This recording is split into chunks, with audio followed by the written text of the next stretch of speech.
반갑습니다. 대장 김상준입니다. 자, 오늘 라이브 방송에 말씀드릴 내용은 28년 된 막 노후주택들 많죠? 28년 된 막 30년 된 끝없는 노후주택을 사는 이유가 도대체 무엇인가? 오늘 영상에서 말씀드려보도록 하겠습니다. 노후주택을 매입하는 이유, 그 시크릿에 대해서 비밀을 파헤쳐서 말씀을 드려보도록 하겠습니다. 정말 쉽게 얘기 드릴 거니까 천천히 보시면서 따라오시면 좋을 것 같습니다. 자, 바로 우리 물건 보면서 이야기 나누도록 하시죠. 자, 해당 물건에 대해서 한번 말씀드려보도록 하겠습니다. 자, 경기도 안산시 향복구에 있는 물건이고요. 다가구 원룸 등입니다.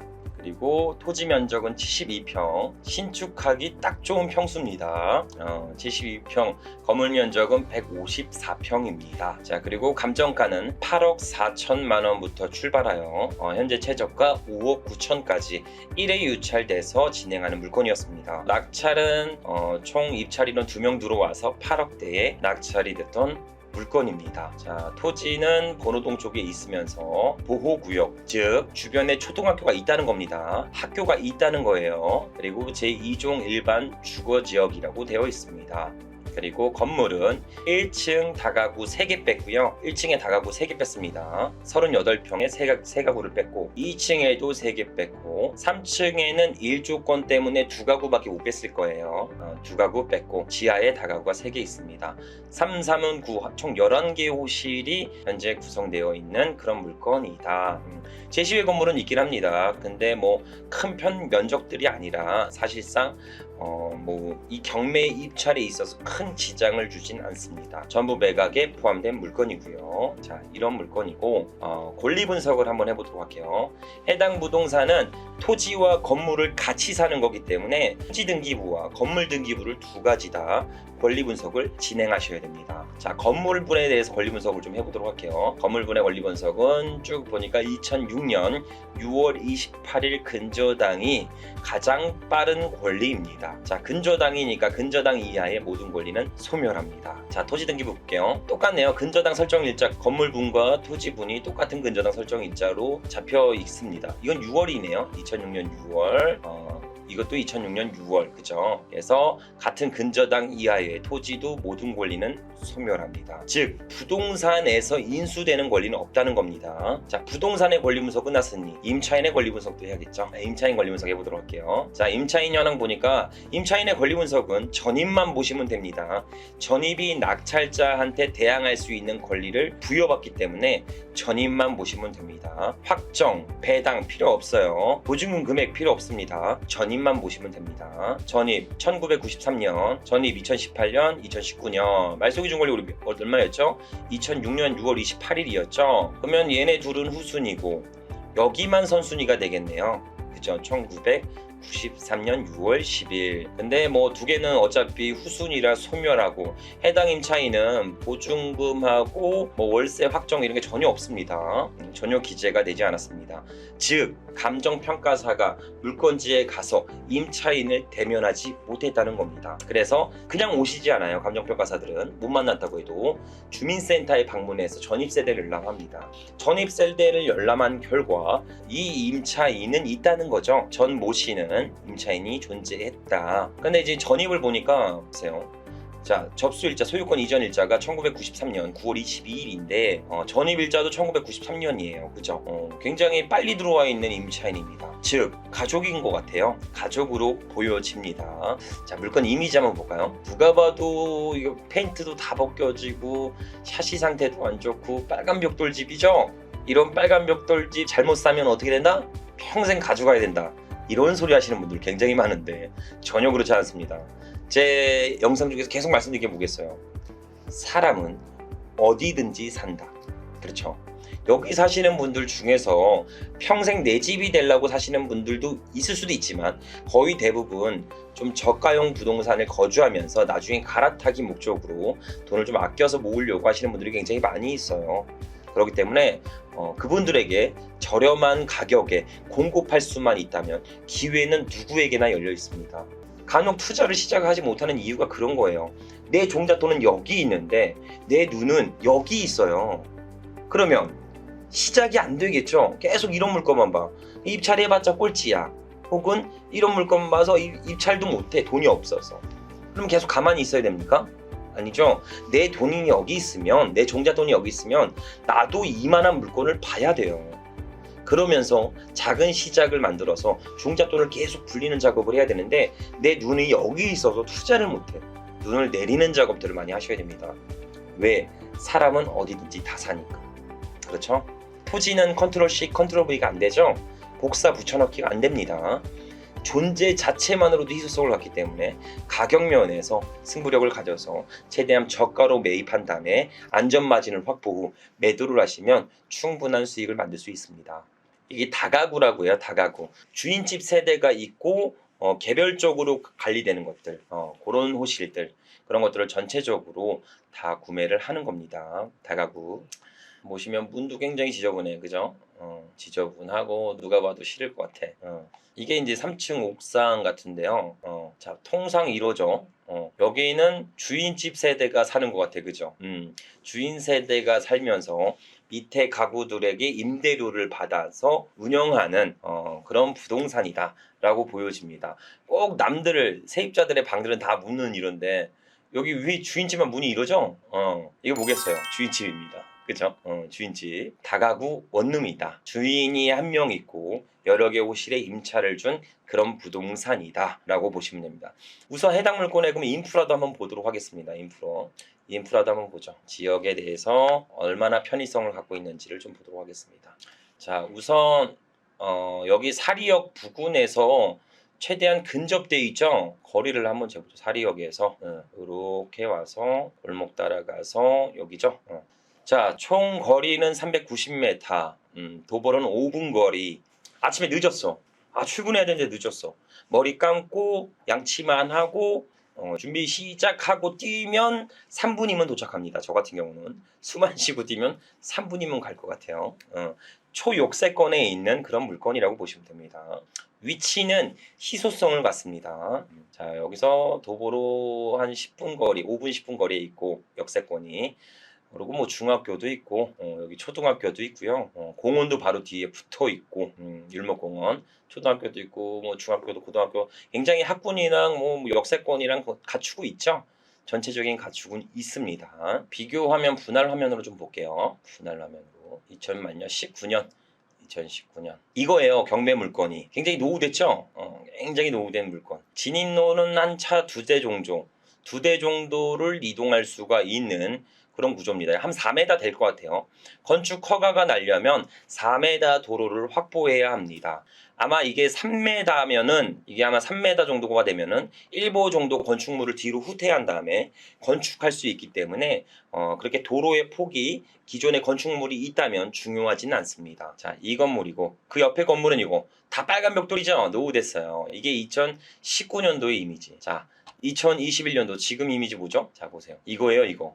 보셨어요? 다 펜슬 두르고 기존 노후주택을 허물고 새로 신축을 하고 있습니다. 자, 이 옆에 빨간 벽돌 이거 있잖아요. 이거.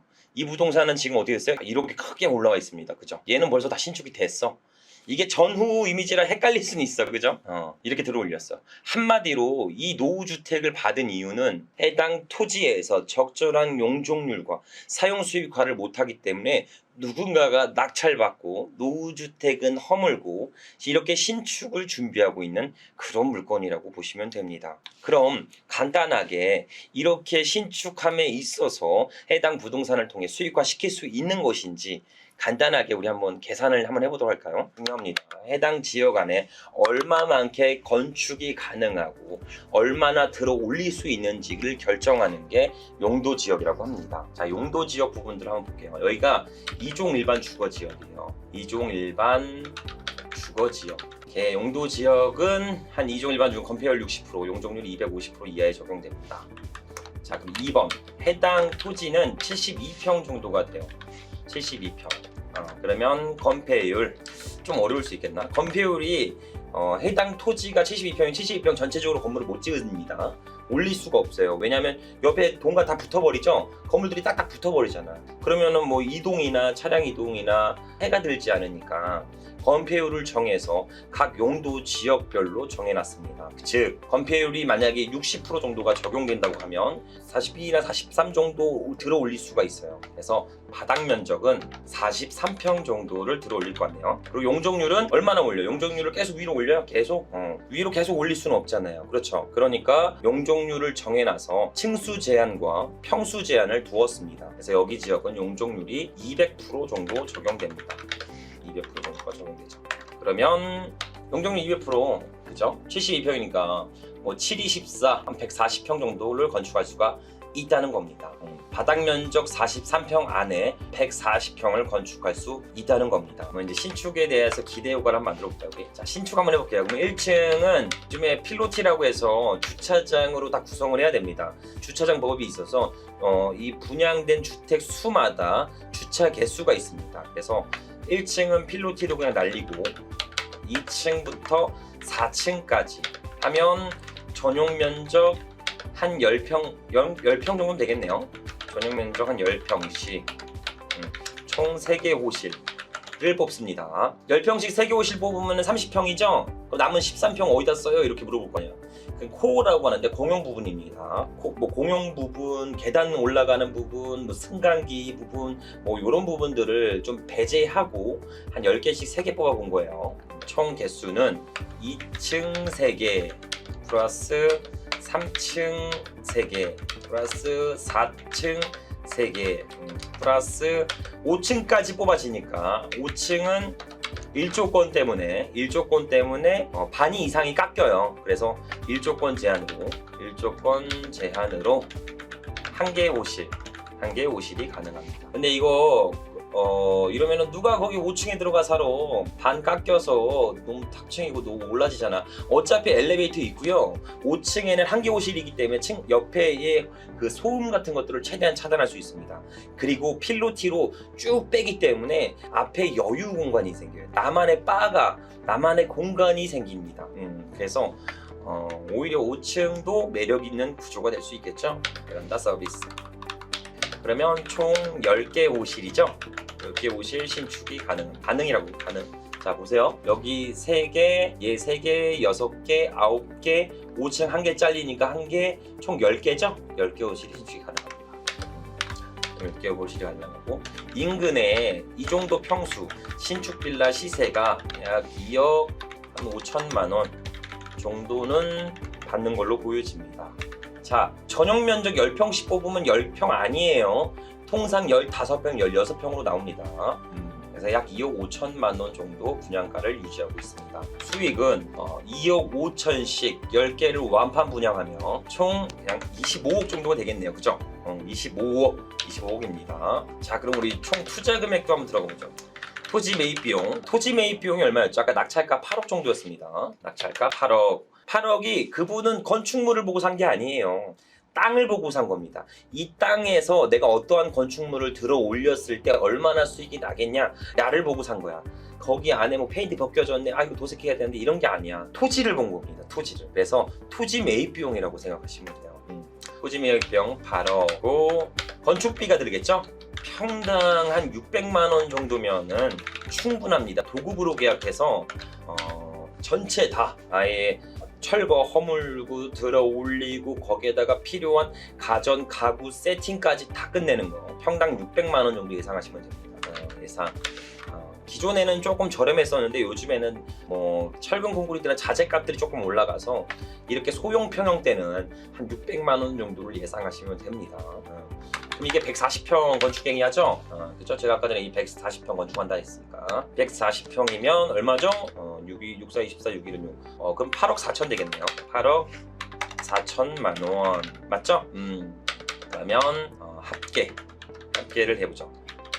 8억 더하기 8이 16억 4천만 원이네요. 그죠? 맞죠? 그러면 근데 이게 좀 이렇게 나간다고 타이트하게 잡으면 안 돼. 왜냐하면 이게 신축이나 건축행위를 하시는 분들은 아시겠지만 추가로 지출되는 비용이 나올 수밖에 없습니다. 예를 들어서 굴토시 써볼게요. 한번 또 예를 들어서 다 같이 보시라고 추가 비용 예상 굴토심이라고 하는데 그 이제 밑에 땅을 파야 되잖아요, 그죠? 땅을 파면 옆에 집안들이 좀 허약해져서 보강공사를 진행을 해야 됩니다. 그 외적으로 뭐 심이나 걸쳐야 되는 부분들이 많이 있기 때문에 다소 지출 비용이 높아질 수 있어요. 그리고 수도 및 전기 인입비, 민원비, 민원이 발생될 수 있겠네요. 왜냐면 이게 건축을 하다 보면 옆에서 막 민원들을 많이 넣으세요. 아, 너 때문에 너무 시끄러워서 내 창문에 금이 갔다. 먼지가 너무 많이 나온다. 내 구청에다 민원 넣겠다. 이래버리면 이 건축 행위의 시간이 딜레이가 걸릴 수가 있습니다. 건축과 신축은 시간이 생명이에요. 시간이 딜레이 되면 딜레이 될수록 비용이 지출되는 것들이 계속 올라갈 수밖에 없습니다. 대출 이자도 그렇고요, 건축 비용도 그렇고요. 그렇기 때문에 그렇게 민원이 발생할 때마다 그 민원에 대한 적절한 대응으로 빠른 건축을 만들어야 되기 때문에 일부 협상으로 비용이 다소 발생될 수 있습니다. 민원 비용 이런 것들을 좀 감안한다면 기타 추가 비용 포함 그냥 러프하게 해볼게요. 러프하게 한 20억 정도 투자가 진행된다. 그렇죠? 그러면 최종 수익 한번 해보죠. 최종 수익은 분양 수익 아까 얼마였죠? 우리 25억 그죠? 분양 수익 25억 빼기 투자 비용 얼마였죠? 20억 그쵸? 투자 비용 20억 은 얼마죠? 5억의 수익을 이상하겠네요. 자, 여기에는 그게 있어요. 단 공사 기간이 최소 5개월은 갈 거예요. 5개월에서 1년 사이는 공사 기간을 걸칩니다. 약 5개월간 지가 상승은 미포함시켰습니다. 그죠? 현재 분양가로만 했으니까 5개월과 1년 뒤에는 주변의 입지가 환경이 개선됨에 따라 분양가는 당연히 올라갈 수 있습니다. 자, 근데 여기서 제가 말씀을 안 드린 부분, 중요한 부분 두 가지 정도가 있어요. 신축에 있어서 핵심적인 것은 일조권의 유리한 위치, 즉 북향의 도로를 접한 물건이 굉장히 중요합니다. 만약 남쪽 도로를 접하고 있다면 4층부터는 일조권을 확보하기 위해 이렇게 깎이기 시작해요. 이렇게 깎이기 시작합니다. 그래서 3층 이하의 건물을 내가 짓겠다라고 하면 사실상 상관은 없지만 통상 주거지역에는 5층까지 건축이 가능하기 때문에 수익률 부분에서 치명적일 수가 있습니다. 그래서 일반적인 남쪽 도로를 접하고 있는 것보다 북쪽 도로를 접하고 있는 토지가 약 20에서 30% 정도 가격이 높게 측정됩니다. 건축주 입장에서는 건물이 깎이지 않고 전체 수익화를 만들 수 있기에 투자 수익률 부분에서도 높게 나오고 있죠. 그리고 또 하나 중요한 것도 있어요. 그 외 주차장 확보에서도 수익률이 정해집니다. 수익률이 높은지 떨어질지가 정해진다는 겁니다.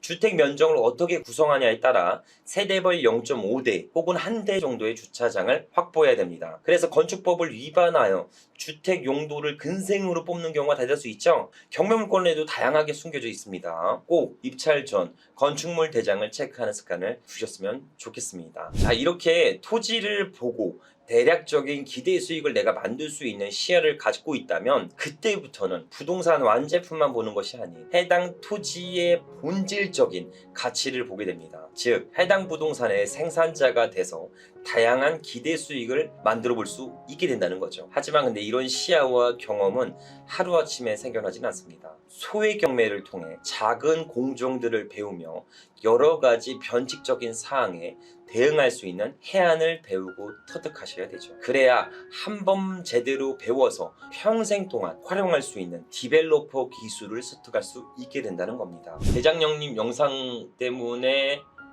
이번에 2억짜리 빌라 1억 5천에 낙찰받았습니다. 어유 축하드립니다. 끝까지 투자는 결국엔 팔아서 내 주머니에 돈이 들어오는 것까지가 끝나는 거니까 끝까지 저희와 함께 저희 대장TV 보시면요, 자 여기 대장TV 카페죠? 다들 가입하셨죠? 대장TV 인테리어 많이 문의 주시더라고요. 그래서 인테리어 전용 상품관이 있습니다. 여기 들어가 보시면 여기 대장TV 여기서 우리에서 인테리어 했던 것들 있잖아요. 소품들 이런 것들을 거의 원가로 전체 다 이렇게 제공하는 걸로 결정이 나서 저희가 이렇게 따로 만들어 놨거든요. 그래서 여기서 전용관 눌러보시면 다양한 소품들을 다 구매할 수 있습니다. 다 대장TV 유튜브에 나왔던 소품들이에요. 저렴하게 소품들을 다 취득할 수 있으니까, 이 레일 전구죠?